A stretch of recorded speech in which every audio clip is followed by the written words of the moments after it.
उजाले उनकी यादों की।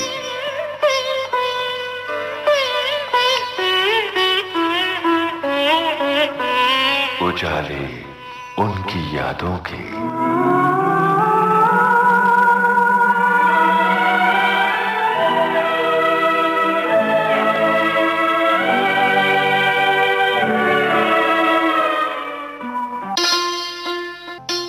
उजाले उनकी यादों की निर्माता, निर्देशक और अभिनेता रमेश तलवार से देवी कुमार की बातचीत। प्यार के कुछ अलग रंग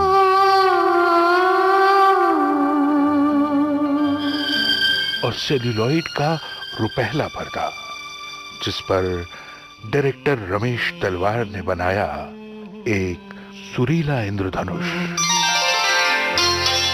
जिसमें रिश्तों का अटूट बंधन है, जज्बात की गहराइयां हैं, विश्वास की ऊंचाइयां हैं। यही है रमेश तलवार की हिदायतकारी। ये मस्तियां, ये बहार।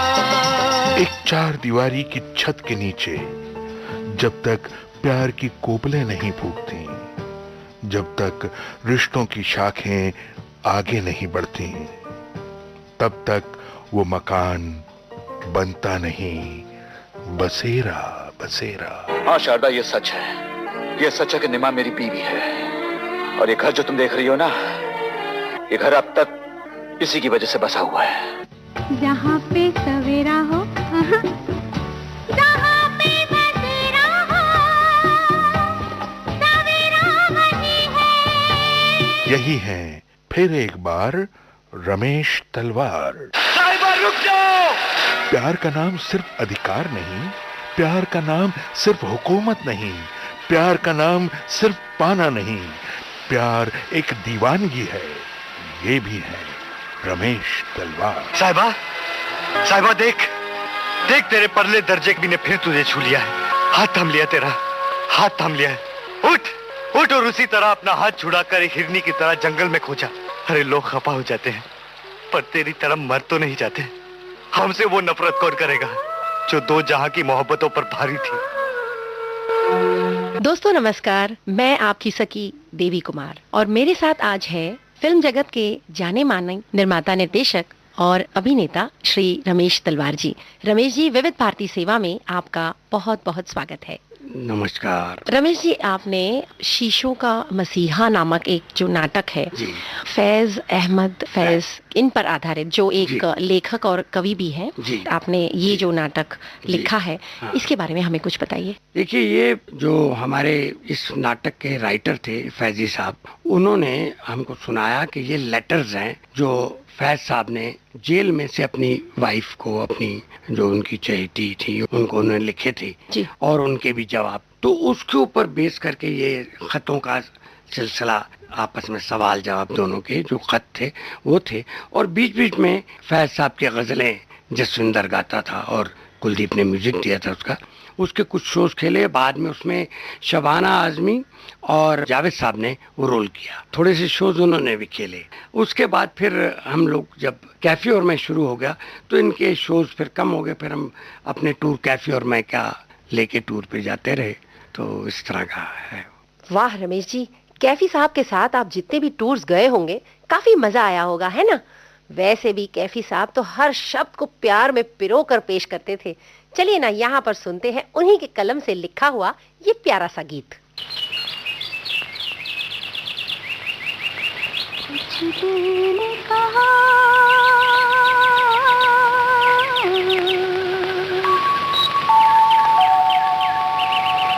कुछ भी नहीं,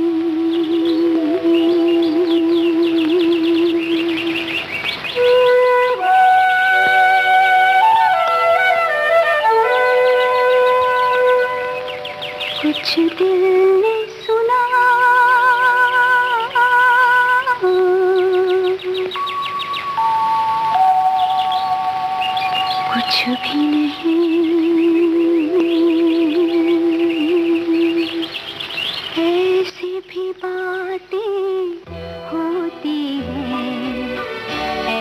भी बातें होती है, कुछ दिल ने कहा,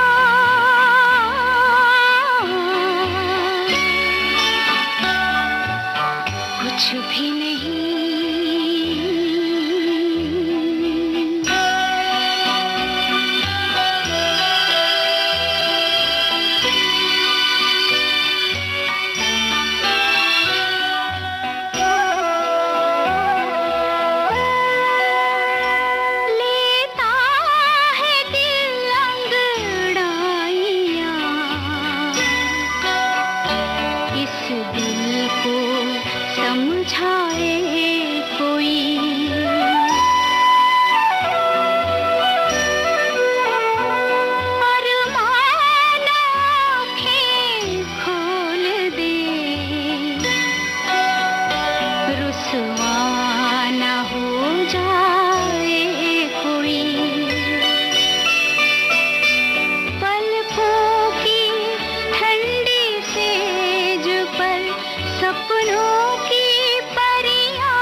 कुछ दिल ने कहा,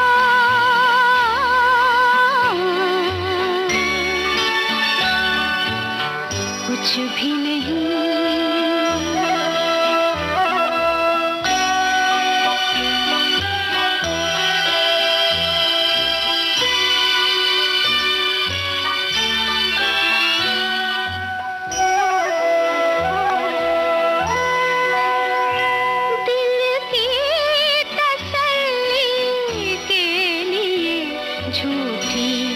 चमक झूठा निखार, जीवन तो सोना ही रहा, सब समझे आई है बहार। कलियों से कोई पूछता, हंसती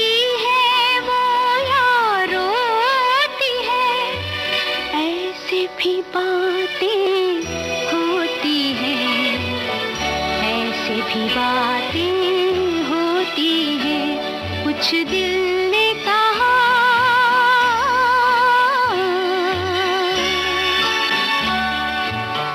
कुछ भी नहीं।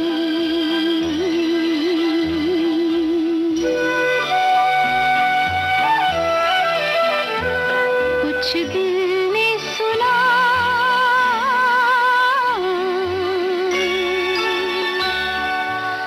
कुछ भी नहीं।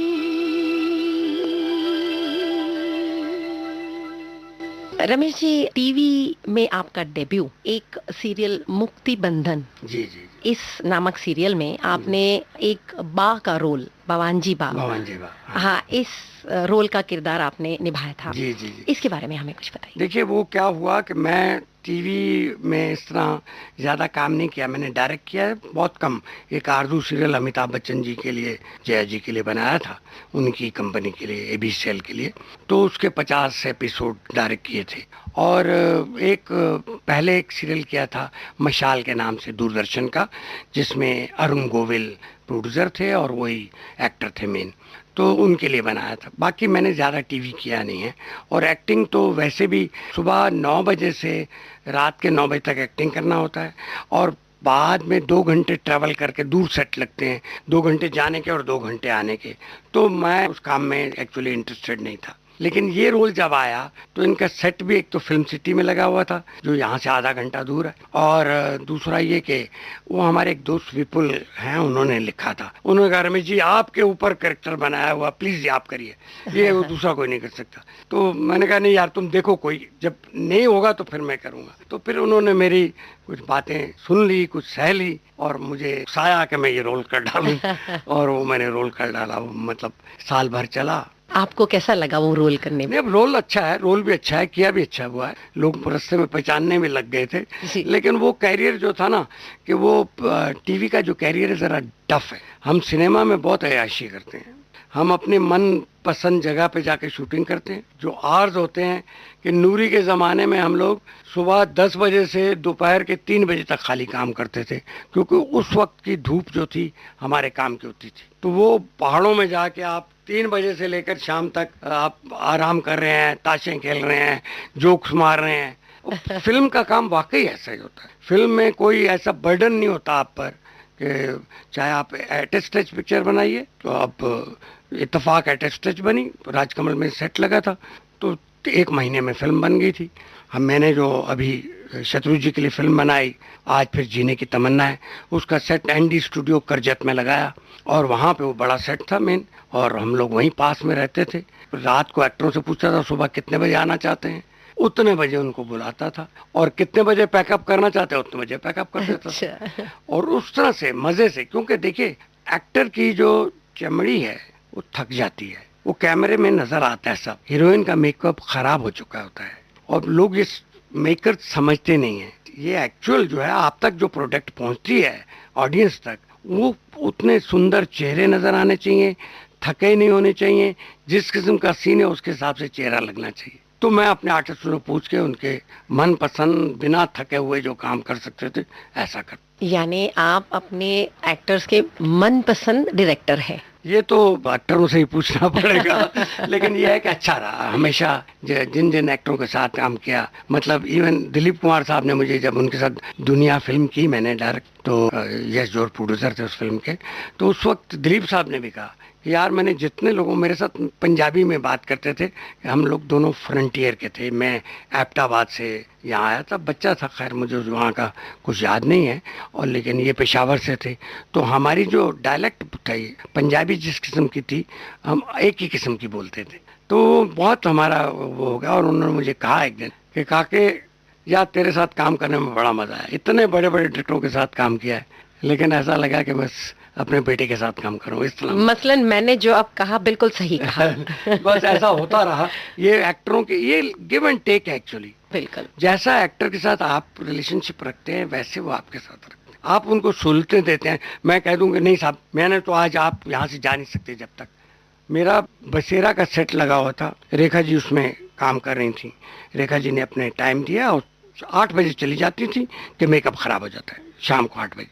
सुबह 7 बजे 8 बजे मेकअप करके आ जाती थी सेट पे, 9 बजे काम शुरू करते थे। और एंड की तरफ जाके वो सेट कंप्लीट नहीं हुआ था और मैं टेंस रहने लग गई। तो उन्होंने एक दिन मेरा चेहरा देखा, उन्होंने कहा भाई इधर आओ बात सुनो, तुम्हारे चेहरे पे टेंशन क्यों नजर आती है। मैंने कहा भाई इतना बड़ा सेट लगाया हुआ है और आपने तो जाना है मद्रास 2 दिन के बाद, ये तो काम कंप्लीट नहीं होगा। बोला तेरा सेट कंप्लीट करके जाऊंगी, डोंट वरी। तो उस दिन से उन्होंने शाम को फिर 7 बजे दोबारा मेकअप करती थी, 2-3 घंटे एक्सटेंड करती रही, और लास्ट डे पे 12 बजे तक रात काम करके कंप्लीट किया सेट फिर से नहीं लगाना पड़ा। रमेश जी, आपने जो फिल्म बनाई थी दूसरा आदमी, और उसमें रेखा जी और राखी जी ने जो किरदार निभाए वाकई में काबिले तारीफ। उन्हीं पर फिल्माया हुआ ये वाला गाना सुनते हैं। आऊंगी एक दिन आजम, आऊंगी एक दिन आजम, कहिए अगर अपना पता दे जाऊं, दे जाऊं, हो आऊंगी एक दिन आजम, आजम।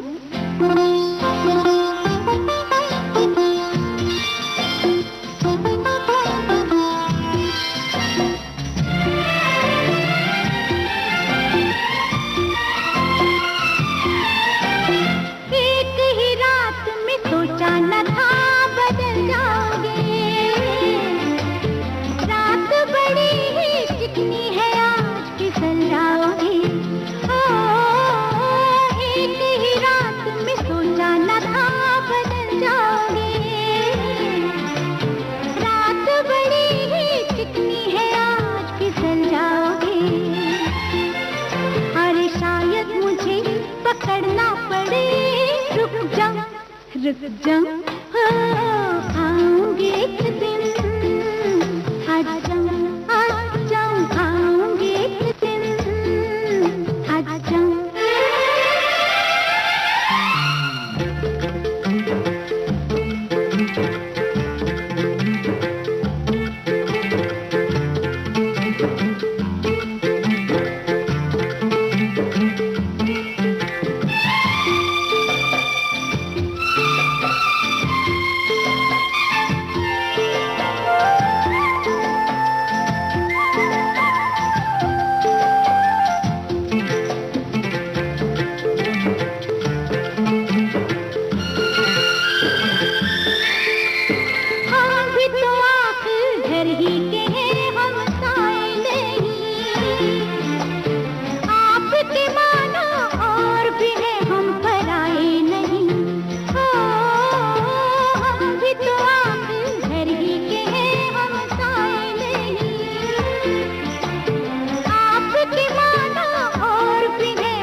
पान लाऊं? अरे बाबा, पान है पान। हो आऊंगी एक दिन, आज जाऊं आऊंगी एक दिन, आज जाऊं।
नहलाऊं?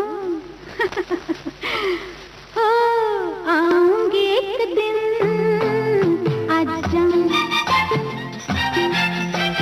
कहिए अगर अपना पता दे जाऊं, हो आऊंगी एक दिन, आज जाऊं। रमेश जी, अभी आपने जिक्र किया, आपने काफी एक्टर्स और अभिनेताओं अभिनेत्रियों के साथ आपने काफी शोज किए हैं, काफी देशों में आपने किए हैं।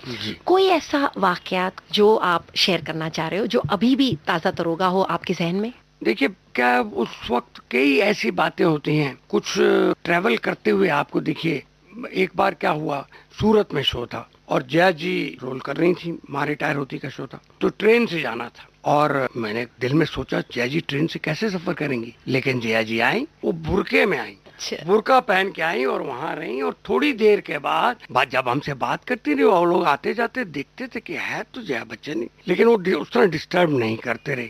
लेकिन जब बाद में अमित जी को पता चला, उन्होंने कहा कि ये तुम लोगों ने बड़ा रिस्क लिया था कि भी ट्रेन से जया बच्चन जैसी पर्सनैलिटी को ले जाना, इट्स ए रिस्की थिंग।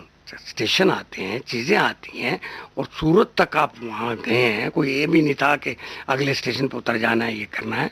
तो उनकी बात मुझे बिल्कुल ठीक लगी कि वाकई ये बात है।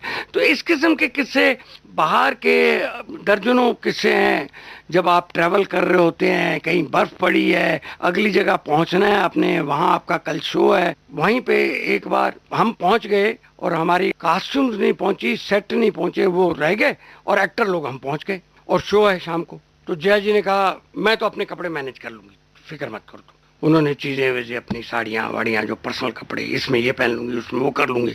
हम लोगों ने भी ऐसा कर लिया। सेट के लिए कुछ चीज़ें उधर की लोकल लेके जोड़ तोड़ के, वो पूरा हवेली सी लगानी थी, उसमें बड़ा घर था, उसके लिए चीज़ें नहीं थी, तो सजेस्टिव चीज़ें लगा के ये करके वो हमने कर दिया और शो हो गया। और लोगों को ख्याल भी नहीं आया कि ये जो है इन्होंने कोई कंप्रोमाइज़ किया है।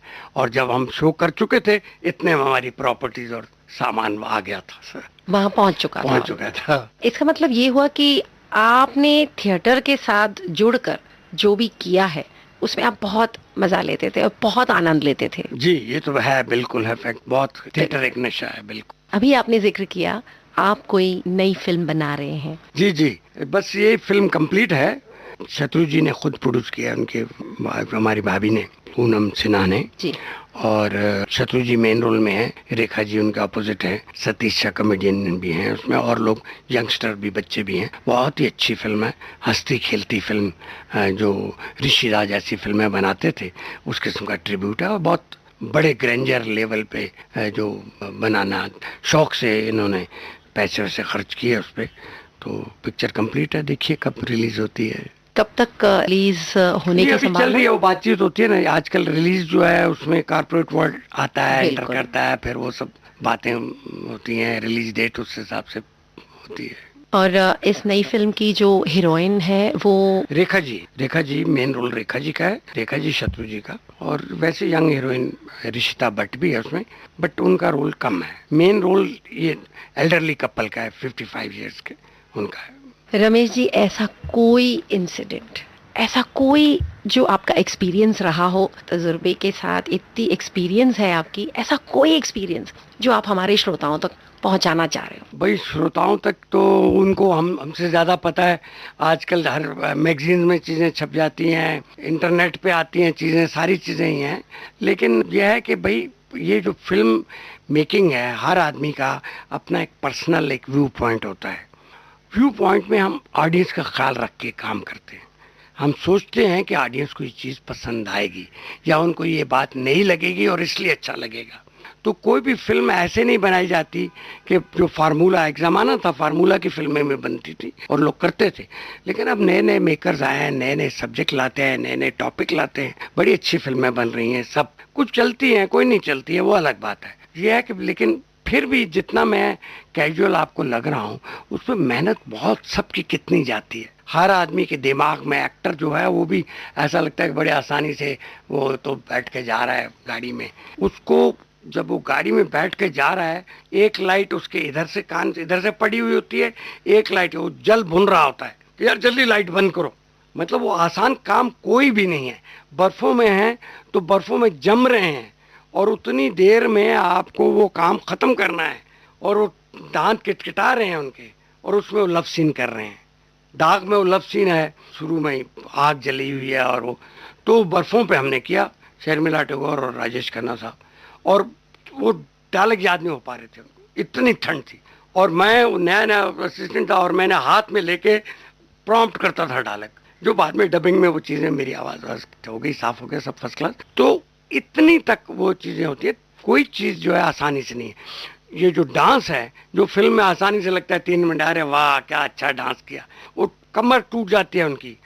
ऋषि कपूर के घुटने टूट गए हैं डांस कर करके अपने फिल्मों में। तो सबको अब सेक्रीफाइस करना पड़ता है। तो इतना आसान काम नहीं है। वो अलग है, वो ग्लैमर की दुनिया है, लोगों को देखने वाले को चीज़ तो तैयार प्रोडक्ट मिलती है ना। यहाँ रमेश जी मैं आपसे एक और सवाल करना चाहूंगी कि जोशीला मूवी रिलीज हुआ था देवानंद साहब के साथ, इनके साथ आपका एक्सपीरियंस कैसा रहा? देव साहब जो है ये सब लोग डिसिप्लिन किस्म के थे। ये लोग थिएटर, देव साहब भी इप्टा से शुरुआत उनकी हुई, चेतन साहब इप्टा में थे, वो भी इप्टा में आए थे और वो डिसिप्लिन लेके चले। और बाकायदा उनको पहले स्क्रिप्ट चाहिए होती थी। उस जमाने में सेट पे स्क्रिप्ट कई बार लिखी जाती थी। उन्होंने कहा नहीं रमेश, मेरे डायलॉग जो मेरे सीन्स करने हैं मुझे पहले दे के जाना। तो मैं पहली शाम को उनके सीन देता था और वो अपने हाथ से उर्दू में लिखते थे, काम में फुल स्टॉप अपने हाथ से लगाते थे। तो खूब ऐसा है कि हर आदमी चाहता है कि वो अच्छा काम करे और वो लोगों को पसंद आए।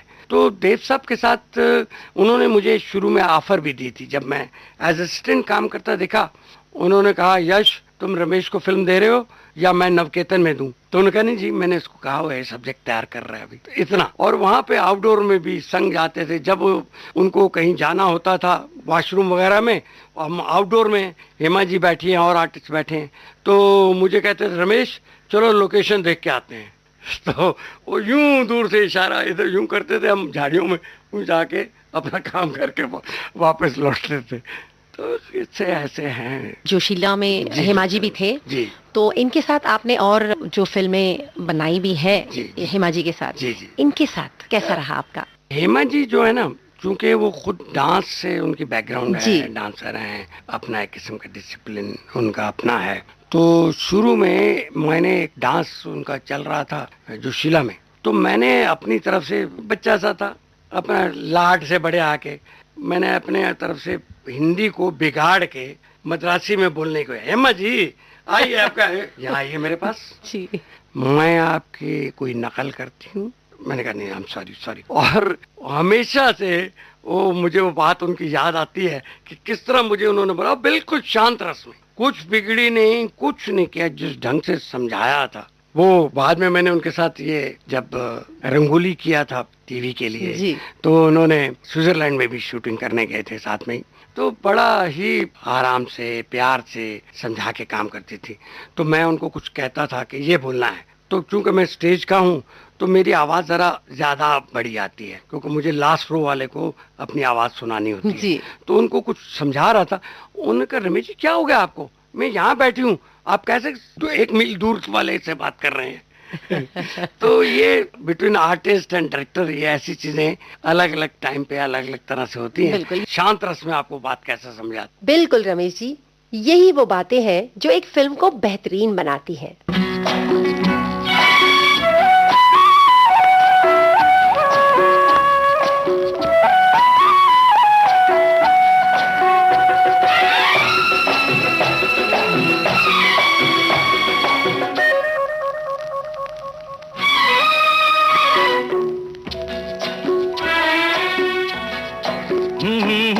दिल में जो बातें हैं आज चलो हम कह दें,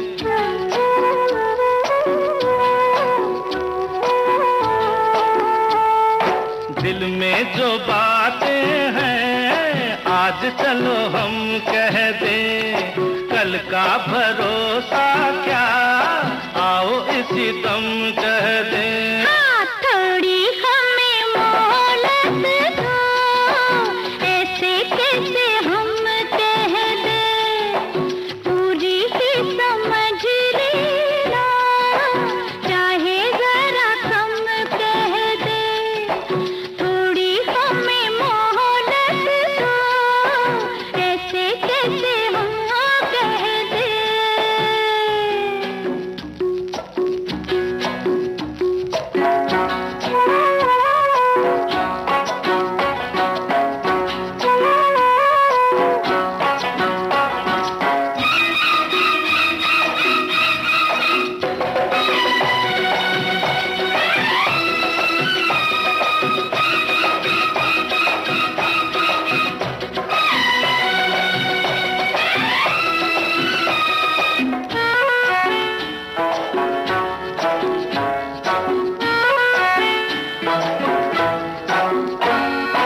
आँखों ने चाहा, दिल ने सराहा, पर मैं जुबां से नहीं कह पाई।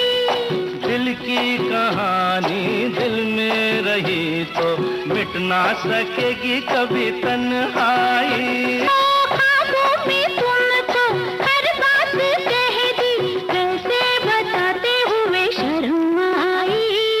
दिल में जो बातें हैं आज चलो हम कह दें, कल का भरोसा क्या आओ इसी दम कह दें। हाँ, थोड़ी हमें मोहलत दो, ऐसे कैसे हम कह दें, पूरी ही समझ लेना, चाहे जरा कम कह दें।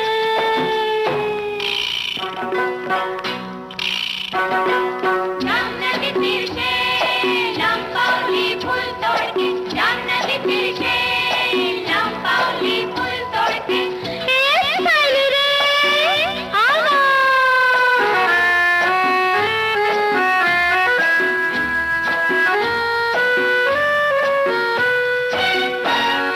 जीना जलाओ नजदीक आओ, हम चाहते हैं तुम्हें अपनाना।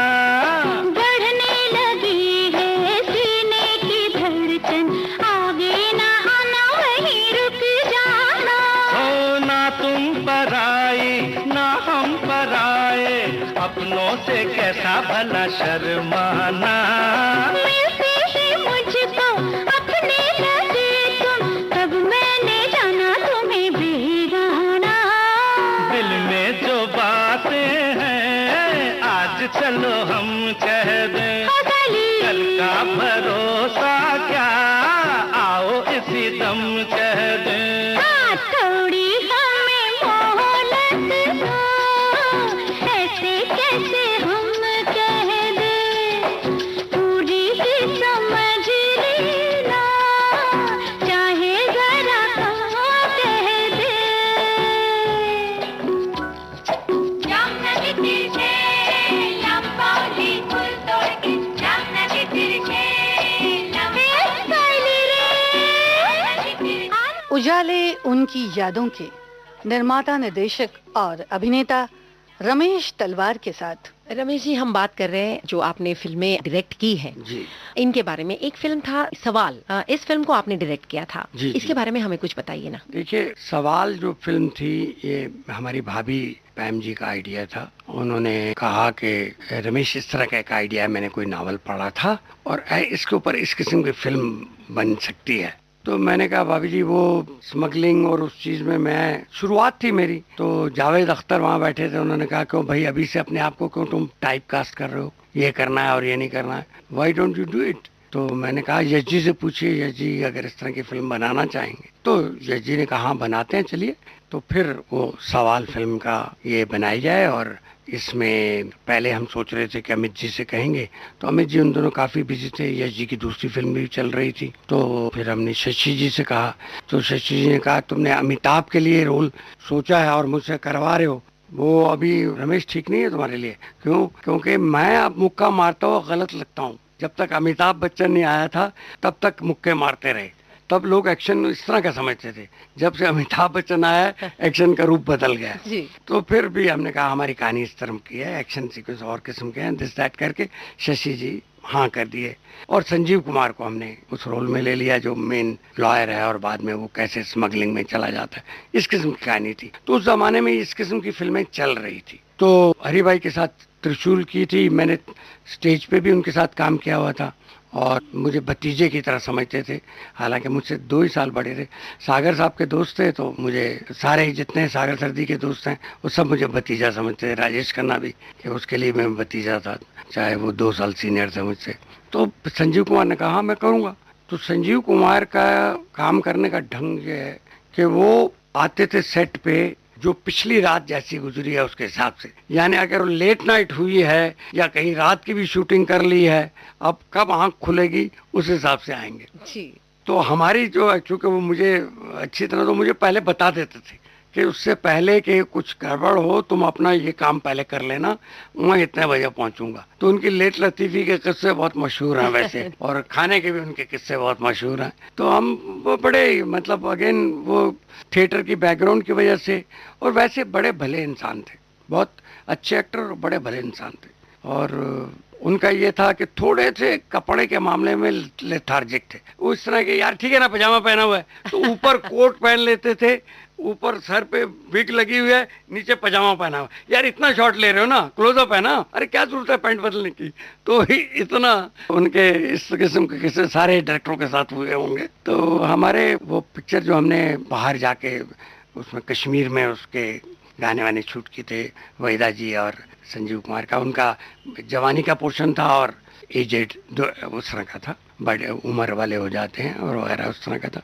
तो शशि जी उसमें एक्शन हीरो हमारे थे। वो पिक्चर जो है ज़्यादा चली नहीं, बनने में भी टाइम लग गया था और हमारे रिलीज़ करने में भी हम डिले कर गए थे, वक्त ट्रेंड बदली हो जाता है तो ज़्यादा चली नहीं थी उसमें। इसके साथ साथ शायद आपका एक दूसरा फिल्म जो है दुनिया, जी जी, ये भी इसके पीछे पीछे शायद रिलीज हुआ था। हाँ, दुनिया का ये था कि यश जोर साहब आए थे मेरे पास और उन्होंने कहा कि हमारी नूरी हिट हुई थी उस वक्त, और वो आए और उन्होंने कहा कि यार मेरे लिए एक पिक्चर करो तुम। मैं यश चोपड़ा को बहुत दिनों से फॉलो कर रहा हूँ कि वो मेरी फिल्म करें। उन्होंने कहा मैं इस वक्त बिजी हूँ, तुम रमेश से कहो वो करे तो तुम करो। तो मैंने कहा ये जी मैं तो ऐसी एक छोटी पिक्चर और बनाना चाहता हूँ नूरी जैसी। देखिए 10 लाख में बनाई थी, 2 करोड़ धंधा किया है पिक्चर ने, तो ऐसे छोटे बजट की। और ये वो बोले नहीं यार ये हर बार थोड़ा वो तीर लगता है, वैसे तुम बड़ी पिक्चर बनाओ और मैं तुम्हारे साथ हूँ और तुम्हारे हिसाब से तुम कहानी लो वगैरह वगैरह। तो उन दिनों मेरा जावेद अख्तर साहब के घर पे आना जाना बहुत था और उनके साथ मैंने फिल्में दीवार, त्रिशूल, अपना काला पत्थर, इस जमाने में वो डायलॉग भी लिखते थे। और लास्ट में कई बार सीन कुछ चेंज या कुछ बड़ा करना होता था, छोटा करना था, तो मैं जाता था उनके पास। तो जब उन्होंने मुझे बताया उनकी पार्टनरशिप खत्म हो गई है सलीम साहब की और उनकी, और वो अलग अपना कैरियर शुरू कर रहे हैं, तो मैंने यश जोर साहब को बताया कि ऐसे जावेद साहब और सलीम साहब अलग हो गए, तो आप अगर दोनों में से किसी को लेना चाहें आप ले सकते हैं उनको। तो उन्होंने कहा यार मुझे तुम 1-2 दिन दो। तो उसके बाद उन्होंने कहा अच्छा भाई तुम दोनों में से जिसके साथ भी प्रोजेक्ट बनता है बेशक बनाओ तुम और मुझे बताओ। सलीम साहब से भी मैंने मिला, जावेद साहब से भी मिला, सलीम साहब ने अपने कुछ पुराने आइडियाज एक दो सुनाए थे, तो प्रोजेक्ट बन रहा था कि भाई श्रीदेवी के साथ ये फिल्म सलीम साहब बनाना के ये बन सकती है, ऐसा बन रहा था प्रोजेक्ट। फिर मैं अकॉर्डिंगली यश जौहर को बताता था। तब मुझे जावेद साहब ने ये आइडिया सुनाया दुनिया का। उन्होंने कहा भाई इसमें अगर तुम दिलीप कुमार और ऋषि कपूर ले लोगे, ऋषि कुमार तो दोस्त है और ऋषि का भी बड़ा जवानी का सारा उसका रोल है और दिलीप साहब का ऐसा, तो मैंने वो बात बताई यश जौहर साहब को। तो उन्होंने कहा यार ये प्रोजेक्ट ठीक लग रहा है, मैं अपने फाइनेंसर से भी बात कर लेता हूँ। उन्होंने बात की, सब लोगों को लगा ये प्रोजेक्ट अच्छा है। तो अब हमारे पास उस वक्त आइडिया था खाली कि इस तरह की फिल्म होगी, तो वो आइडिया दिलीप साहब को सुनाया गया, उन्होंने ओके कर दिया। ऋषि कपूर को सुनाया, उन्होंने ओके कर दिया। तो उस जमाने में पूरी कंप्लीट स्क्रिप्ट करके नहीं शुरू करते थे, पहले बहुत कम होता था। ऐसा आइडिया हो गया तो प्रोजेक्ट शुरू ऑन हो जाता था, फिर आप अपनी मेहनत करिए, जाइए उन पे काम करिए। आपके दिमाग में एक्टर होता है कि दिलीप कुमार सीन करने वाला है तो किस किस्म का सीन होना होगा, और ऋषि कपूर के इस तरह के सीन होंगे तो किस किस्म के होंगे। तो आपके लिए थोड़ा सा कहानी में जो क्योंकि बनाई जाती थी कहानी, उस हिसाब से जो आपने कोई सोर्स नहीं लिया, अगर आपने कोई नॉवल लिया हुआ है उस पर बेस्ड है तो आपको पूरी बात पता है। ज़्यादातर आप सिनेमेटिक कुछ लिबर्टी ले लेंगे या चीज़ें अपने हिसाब से स्क्रीन प्ले बनाते हुए नई चीज़ें ऐड कर लेंगे या कुछ नाटक नावल की चीज़ें निकाल देंगे वगैरह वगैरह। तो उस हिसाब से अपने जावेद साहब ने फिर वो सब्जेक्ट लिखा दुनिया का, और हमने सायरा जी को गेस्ट रोल के लिए उसमें कर लिया था। और अमृता सिंह नई आई थी तो ऋषि कपूर के अपोजिट अमृता सिंह को ले लिया, और जावेद साहब ने ही गाने लिखे और आर डी बर्मन ने उसका म्यूजिक दिया जी, और काफी हिट भी रहा वो पिक्चर। अच्छी चली वो पिक्चर, सिनेमा पे 100 डेज चली थी। उस जमाने में 100 डेज ठीक ठीक चलती गिनी जाती, ऐसा सुपर डुपर हिट नहीं गिनी जाती थी, लेकिन बाकी बाहर छोटे सेंटर में बड़ा अच्छा बिजनेस किया था, ओवरसीज में अच्छा बिजनेस किया था। उस जमाने में हम कहते थे कवरेज फिल्म है या कमीशन आएगा या ओवरफ्लो की फिल्म है। ओवरफ्लो की मतलब आपने अपना पैसा निकाल लिया, उसके बाद जितना प्रॉफिट तो आना चाहिए वो आ चुका है, उसके बाद और आ रहा है तो उसको ओवरफ्लो की फिल्म, तो ओवरफ्लो की फिल्म थी वो। आपका एक फिल्म बना जमाना, जी जी, इसके बारे में कुछ बताइए। जमाना का इस तरह का आइडिया था कि ये एक फिल्म सलीम जावेद ने लिखी थी और उन्होंने ये किसी और डायरेक्टर के साथ पहले बना रहे थे फिल्म, और वो शायद अनाउंस वगैरह हुई थी। मुझे एक प्रोड्यूसर ने अप्रोच किया कि मेरे पास एक सब्जेक्ट है, सलीम जावेद लिख रहे हैं और तुम काम कर लो उनके साथ। तो मैंने कहा मैं उनसे मीटिंग कर लेता हूँ। तो मैंने मीटिंग की, उन्होंने बताया कि भाई ये सब्जेक्ट है पुराना, उस वाला है। तो मैंने कहा यार मैं तो फार्मूला फिल्म मैंने कोई बनाई नहीं है। तो वो कहते हैं बेटा यही चीज़ें हैं कि बनाओगे तो पता चलेगा, तो ऐसा तो नहीं है ना, आपस में जी। वो करने पर पता चलता है कि क्या है। हमारी स्क्रिप्ट है तो फिर आपको तो भरोसा है हमारे पर, तो करते ही हैं। तो उस हिसाब से हमारे ओके हो गया। जो फाइनेंशियल रिस्पॉन्सिबिलिटी वगैरह प्रोड्यूसर ने संभाल ली थी, उसने बता दिया क्या पैसे लोगे और वगैरह वगैरह हो गया। और जावेद साहब और सलीम साहब बैठ गए, उन्होंने फाइनली ये सोच के कि क्या कास्ट होनी चाहिए। तो उन्होंने कहा भाई देखो एक बहुत बड़ा ऐसा पेयर है जो अभी तक आया नहीं है इकट्ठा, वो है राजेश खन्ना और ऋषि कपूर जी। तो इनको हम लेते हैं। अब इसमें भी ऐसा हो गया था कि अब राजेश खन्ना अमिताभ बच्चन के रोल में, ऋषि कपूर धर्मेंद्र के रोल में, इस किस्म के वो पहले फिल्म जो उनकी अनाउंस हुई थी ऐसी कोई थी जिसमें अमिताभ वो थे। अब वो करते हुए अब इनकी पर्सनैलिटी के हिसाब से उनको उस फिल्म को रीडिज़ाइन करना पड़ा। तो वो फिल्म उन्होंने फिर वो उसमें ह्यूमर उस किस्म का डाला जो इनके साथ हो, ऋषि कपूर के कैसे सीन होंगे या इसका कैसे होगा, और एक्शन गोपी कृष्ण का बड़ा इंटरेस्टिंग रोल डाला उसमें, उसकी एक फाइट डाली। तो उसमें उस वक्त इंग्रेडिएंट्स ये होते थे कि कहाँ कहाँ अच्छे गाने आएंगे और कहाँ कहाँ एक्शन आएगा, और इस तरह आइटम्स आके वो उस किस्म से स्क्रिप्ट बनती थी। तो ये जब हमारे हाथ में आई तो फिर हम चले गए। राजेश खन्ना ने हाँ कर दी थी पहले आइडिया सुन के, और ऋषि कपूर ने कहा यार ये नहीं करना कि मेरा रोल 19 नहीं होना चाहिए, बराबर हो, तुम दोनों में से किसी को प्रेफरेंस नहीं दोगे वगैरह वगैरह, जो भी आपस में डाउट होते हैं आर्टिस्टों के। कंबाइंड रीडिंग मैंने कहा कर लो, कंबाइंड रीडिंग कर लेते हैं दोनों। इन्होंने जावेद साहब ने सब्जेक्ट सुना दिया, ओके हो गया, और हम लोग खैर बनाने लग गए। उसमें भी एक प्रॉब्लम थोड़ी देर के बाद आई कि 14 महीने हमारी फिल्म बराबर बनती रही और 2 महीने और बनती तो कंप्लीट था मामला। वो रुक गया चूंकि हमारे जो फाइनेंसर साहब थे उन्होंने कोई होटल खरीद लिया था, रेजिडेंशियल होटल कोई कहीं जयपुर वगैरह में। उन्होंने कहा सारा पैसा तो उसमें मैंने लगा दिया है, तो अभी मेरे पास पैसे नहीं है, तो थोड़ी देर रुको करते हैं। तो आर्टिस्टों की डेटें जब कैंसिल होनी शुरू होती हैं फिर आपको वो नंबर लाइन में आना पड़ता है। पहले मुझे सारी डेटें मिली हुई थी, फिर वो करते करते पिक्चर डिले हो गई, तो फैशन बदली हो चुका था। मतलब राजेश खन्ना ने जिस तरह का ट्राउजर उसमें पहने थे वो अटके थे, वो करते करते खैर। लेकिन जो उस वक्त की ये बहुत टॉक्ड अबाउट फिल्म थी कि दोनों सामने आ रहे हैं रोमांटिक हीरोज, राजेश खन्ना और ऋषि कपूर, ये कैसे आमना सामना कैसे होगा और क्या होगा।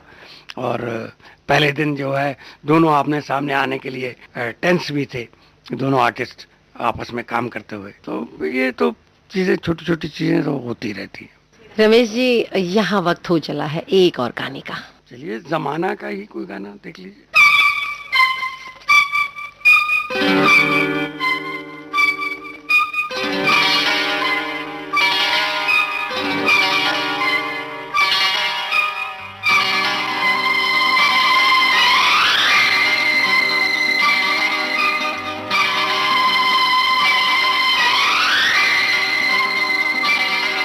एक बात है हमसे कहीं नहीं जाए, क्या? एक बात है हमसे कहीं नहीं जाए, तुम ही समझ लो समझ में जो आए। एक बात है हमसे कहीं नहीं जाए, तुम ही समझ लो समझ में जो आए। ये है तुम्हारी बातें, वरना सारी बातें दिल को तुम्हारी नजर समझाए। एक बात है हमसे कहीं नहीं जाए, तुम ही समझ लो समझ में जो आए।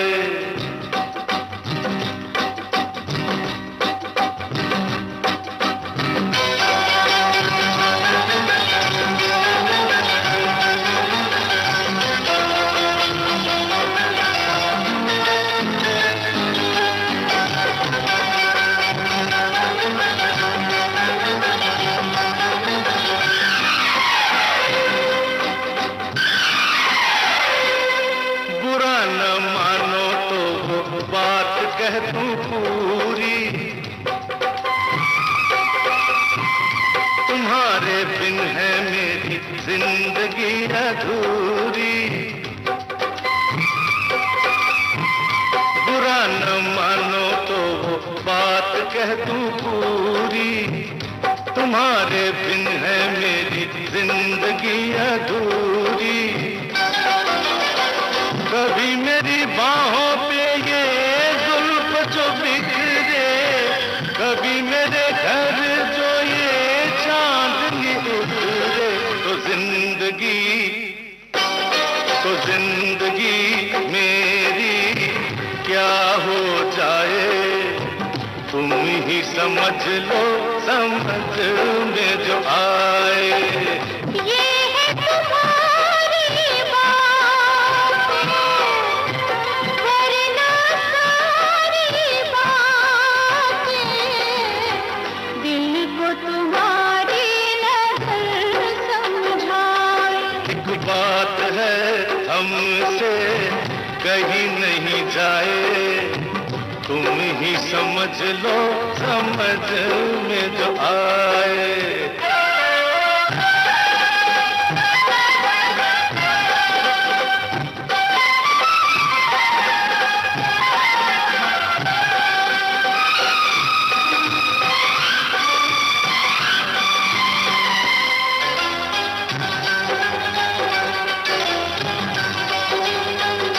सुनो हमको भी तुमसे प्यार हो गया है,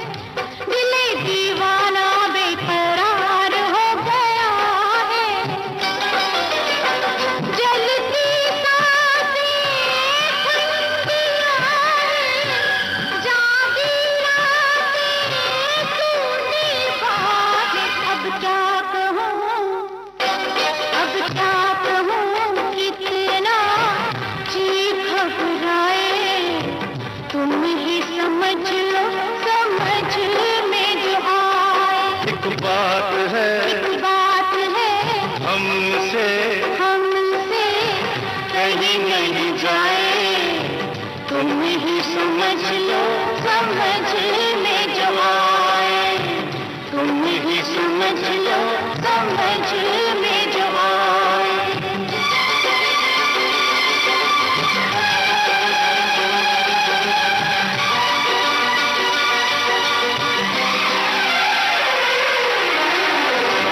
आपका एक फिल्म बना बसेरा, जो काफी चला, बहुत ही उम्दा और बढ़िया फिल्म रहा। इसके बारे में हमें कुछ बताइए। मैंने जब फिल्म दूसरा आदमी रिलीज हुई तो रमेश बहल हमारी शूटिंग पे आए। तब मेरी काला पत्थर की शूटिंग चल रही थी पूना में, लोनी में, राजबाग में हमने सेट लगाया था। तो उसमें उन्होंने कहा कि रमेश बहल ने कहा कि भाई तुम मेरे लिए क्यों नहीं एक फिल्म करते हो, तो सोचो मेरे लिए, जो भी तुमने रोज मूवीज के लिए फिल्म करनी हो तो मैं करूँगा तुम्हारे साथ एक फिल्म। तो इस तरह हमारी बातचीत हो गई। फिर मैं रोज मूवीज आने जाने लगा, मेरे घर के पास ही थी। और उन्होंने फिर मुझे ऐसे सब्जेक्ट्स एक दो सुनाए भी, और इस तरह की बातचीत चल रही थी। तो फिर मैंने उनको एक दो सब्जेक्ट सुनाए। इस चलते चलते क्या है, कुछ उनको सूट नहीं किया, कुछ मुझे सूट नहीं, यूँ करते हुए फिर उन्होंने कहा कि भाई वो राज खोसला साहब एक फिल्म बनाने वाले थे लेकिन उन्होंने बनाई नहीं है, तो उनके राइटर जो हैं जी.आर. कामत, वो तुम्हें एक सब्जेक्ट सुनाना चाहते हैं। तो कामत साहब ने सब्जेक्ट सुनाया और मुझे बहुत पसंद आया। मैंने कहा यार बड़ा अच्छा सब्जेक्ट है। गोगी बुलाते थे रमेश बहल को, गोगी तुम भी सुन लो। तो गोगी ने कहा मैं भी सुन लेता हूँ, मैं पंचम को और डब्बू को भी सुना देता हूँ। रणधीर कपूर, वो मतलब दोस्त थे और संग सुना करते थे कि भाई ओपिनियन मिल जाता है। तो सबने सुना, पंचम ने भी कहा बहुत अच्छा सब्जेक्ट है, इन्होंने रणधीर कपूर ने भी कहा बहुत अच्छा सब्जेक्ट, सब हो गया। तो उन्होंने कहा भाई अब इसकी तुम कास्टिंग कर डालो। तो हम वही सोच रहे थे कि भाई इसकी कास्टिंग कैसे हो। तो मेरे ख्याल में था कि अगर हम बड़ी बहन के लिए नूतन जी को लें तो छोटी बहन राखी कर सकते, लेकिन अगर राखी जी बड़ी बहन का रोल करें तो छोटी बहन कौन होगी। इस तरह की बातचीत हमारी चल रही थी। तो मैंने ये कहा कि चलिए पहले हम राखी जी को सब्जेक्ट सुनाते हैं, क्योंकि मैंने दूसरा आदमी उनके संग की थी। तो हम, और वो रमेश बहल की फिल्म में भी काम कर रही थी, इसमें कसमे वादे में। तो उन्होंने सब्जेक्ट सुना, तो उन्होंने कहा मैं तो बड़ी बहन का रोल करूँगा। तो मैंने कहा छोटी बहन कौन होगी, सोचिए ज़रा। तो उन्होंने कहा मैं रेखा को फ़ोन करती हूँ। तो उन्होंने उसी वक्त रेखा को फ़ोन लगाया, और रेखा जो है वो बंगलोज में उन दिनों शूटिंग होती थी, जो ओम प्रकाश जी की किसी फिल्म की शूटिंग कर रही थी वो। तो उन्होंने कहा लंच पे आ जाओ। तो मैं लंच पे उनके गया और उनको सब्जेक्ट जैसे सुनाया लंच आवर में। उन्होंने कहा मैं कर रही हूँ ये पिक्चर, ओके, लेकिन मैं दिसंबर से पहले डेटें नहीं दूंगी। तो ये महीना जून या ऐसा मई जून चल रहा था, तो 6 महीने के बाद डेटें थी। तो मैंने आके रमेश बहल को कह दिया भैया हो गया, ऐसा ऐसा हो गया। उन्होंने कहा दिसंबर में। वो ठीक है, तुम पहले पूनम और राजकिरण के वाले वो वाले सीन कर लो, और ये करते करते वहाँ तक पहुँचेंगे, तब तक हम बाकी चीज़ें भी हमारी तैयार हो जाएंगी। पंचम की ट्यून्स बननी शुरू हो गई, ये सब हो गया। क्योंकि उसमें सेट स्टूडियो उन ज़माने में होता था, एसी स्टूडियो, एक ही एसी स्टूडियो होता था, उसमें सेट उन्होंने कहा लगाते हैं। और वहाँ बड़ा सेट लगा, वो मेन जो सेट है हमारा, वहाँ पे बड़े अच्छे मेकअप रूम्स थे। लोग वहाँ जब आते थे तो मेकअप रूम से आर्टिस्ट वहाँ पे रेस्ट भी कर सकते थे, और लोगों के साथ इंटरव्यू वगैरह हो तो भी कर सकते थे। सब मतलब रिलैक्सेशन वाली जगह थी। तो सब लोगों ने बहुत खुशी से वो डेटे वेटे सब कोऑर्डिनेट कर दी, और फिर हमने 1 महीने में वो मेन सेट लगा लिया। उसके बाद कश्मीर जाना था, 2 महीने बाद कश्मीर चले गए, वहाँ जाके गाने वाने किए। बाकी जो इधर उधर के पूना में छोटे से स्ट्रीट सीन थे, वहाँ जाके कर लिया। सब करते कराते वो फिल्म जो है टाइम पे बन गई, टाइम पे रिलीज़ हुई और खूब चली। जुबली कर ली थी, जुबली की ट्रॉफीज वॉफी भी बांटी गई। और उसकी वजह से हमारी भी मतलब, क्योंकि पीछे दूसरा आदमी थी और इसके बाद बसेरा दे दी, तो लोगों को, एक्ट्रेसेस को भी लगा कि ये आदमी एक्ट्रेसेस के फिल्में अच्छी बनाता है इन लोगों के संग। तो बाकी जगह से भी फिर मुझे हाँ होने लगी। जब कोई प्रोजेक्ट के बारे में किसी हीरोइन को अप्रोच करता था तो फौरन हाँ कर देती थी। जी रमेश जी, मुझे लगता है यहाँ हम बसेरा फिल्म का एक गाना सुनते हैं। बिल्कुल, बहुत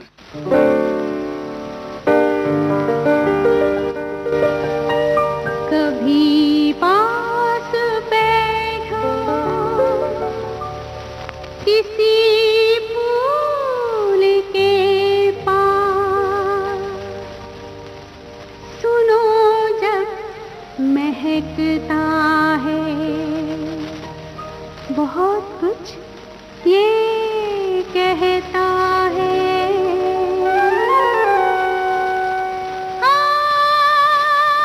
कभी गुनगुना के कभी मुस्कुरा के कभी गुनगुना के कभी मुस्कुरा के कभी चुपके चुपके कभी खिलखिला के जहाँ पे सवेरा हो बसेरा वही है। जहाँ पे सवेरा हो बसेरा वही है।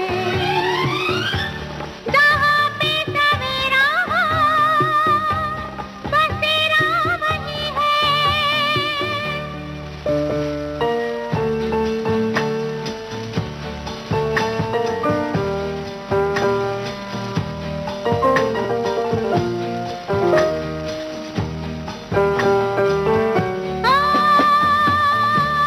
कभी छोटे छोटे शबनम के कतरे कभी छोटे छोटे शबनम के कतरे देखे तो होंगे सुबह सवेरे। ये नन्ही सी आँखें जागी है शब भर बहुत कुछ है दिल में बस इतना है लब पर।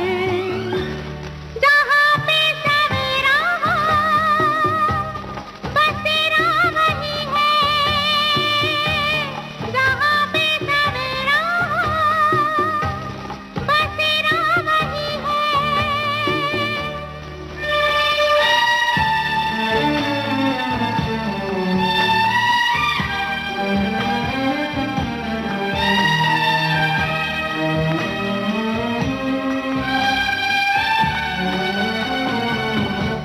ना मिट्टी ना गारा ना सोना सजाना ना मिट्टी ना गारा ना सोना सजाना। जहाँ प्यार देखो वही घर बनाना। ये दिल की इमारत बनती है दिल से दिलासों को छू के उम्मीदों से मिलके।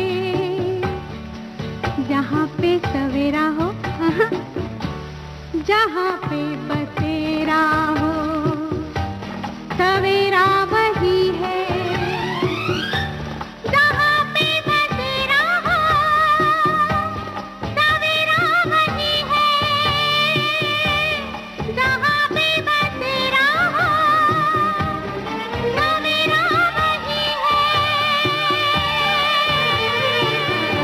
इसके बाद साहिबा, ये जो फिल्म आपकी निकली जी इसमें माधुरी दीक्षित जी और संजय दत्त इन्होंने किरदार निभाए, ये भी काफी चली। जी जी। तो इसके दरमियान ऐसे कोई एक्सपीरियंस या आपकी कोई ऐसे इंसिडेंट जो आपको बहुत अच्छा लगा हो? या देखिए, इसमें जब प्रोजेक्ट बना शुरू में, चूंकि ऋषि मेरा दोस्त है, तो मैं पहले प्रोजेक्ट वाइज जब कहानी कोई भी मैं लेता था तो भाई जो मैंने जैसे कहा कि एक फैमिली बन जाती है, तो जब ये कहानी सुनी तो उसमें एक विलन का रोल था और अपने जो सादा विलन था। जब राइटर अरमान शाहबी साहब राइटर थे शिमला के, तो उन्होंने वो आइडिया सुनाया और प्रोड्यूसर भी शिमला के थे हमारे चावला साहब, टीके चावला साहब। तो उन्होंने कहा, तो मैंने उनको कहा कि भाई ये जो विलन का रोल है अगर हम इसको हीरो बना दें तो बड़ी अच्छी वो बन जाएगा उसका।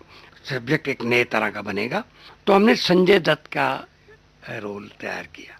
तो संजय दत्त का रोल हो गया, तो मैंने ऋषि कपूर को रोल सुनाया। उसने कहा देख मुझसे बेटर तूने संजय दत्त का रोल बनाया है, लेकिन कोई बात नहीं, मैं संजू को फोन करता हूँ, तू जाके उसको सब्जेक्ट सुना दे। तो एक्टर जब एक्टर से कहता है ना तो होता है, वरना काफी देर तक आपको चेज करना पड़ता है, आर्टिस्ट जल्दी साइन नहीं होते। क्योंकि मैंने संजय दत्त के साथ कोई असिस्टेंट भी नहीं की हुई थी, कोई उस तरह भी नहीं था आपस में, वैसा कुछ नहीं था। तो संजय दत्त ने रोल सुना, पूरा सब्जेक्ट सुना, सुन के बाद उसने कहा कब चाहिए डेटें, क्या करके उसको चीजें पसंद आ गई। और मैंने कहा कि ऐसे अब माधुरी दीक्षित से मैं बात करना चाहता हूँ, तो उनके साथ कर भी रहा था काम। माधुरी दीक्षित का बहुत करेक्ट सोचा तुमने। तो माधुरी जी के साथ पहुंच गया। रिकू उनके जो सेक्रेटरी हैं, हमारे बड़े अच्छे दोस्त हैं, तो उन्होंने कहा कि रमेश मैं रखवा देता हूँ तेरी रीडिंग, तू अपना उसको सब्जेक्ट सुना दे और बाकी चीज़ें तू छोड़ दे, भूल जा, मैं अपने आप संभाल लूँगा। तो माधुरी जी को सब्जेक्ट बहुत पसंद आया और बात बन गई सारी। तो फिर हम लोग कुल्लू मनाली में जाके हमने शूट किया सारा।